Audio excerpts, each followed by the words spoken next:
Pemirsa, masa pengenalan lingkungan sekolah atau MPLS merupakan kegiatan yang penting bagi semua siswa, termasuk siswa berkebutuhan khusus. MPLS dapat membantu siswa berkebutuhan khusus untuk beradaptasi dengan lingkungan sekolah yang baru dan memahami kegiatan akademik yang akan mereka jalani.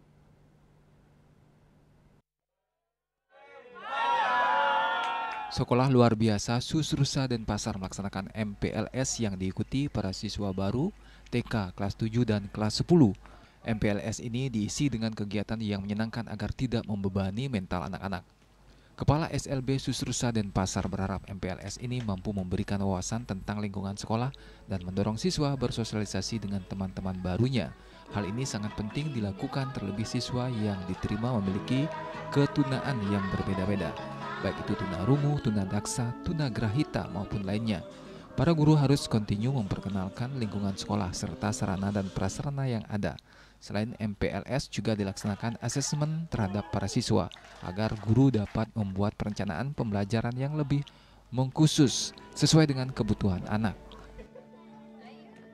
Untuk hambatan fisik dan perkembangan untuk anak-anak yang berkebutuhan khusus, contoh untuk anak-anak yang ketunaan tunagrahita misalnya. Jadi di situ kami melakukan asesmen dan dari hasil asesmen itu akan berpengaruh terhadap perencanaan pembelajaran yang dibuat oleh guru.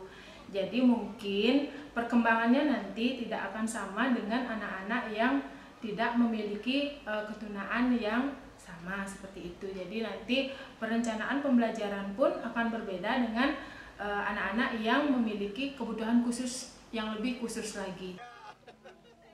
Sementara itu menanggapi penggunaan gawai pada anak-anak berkebutuhan khusus ini, secara umum sekolah memperbolehkan siswanya untuk membawa HP ke sekolah.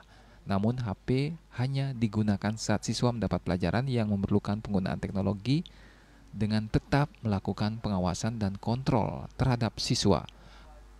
Hal itu juga berlaku untuk para guru yang melarang menggunakan HP ketika mengajar di kelas kecuali diperlukan.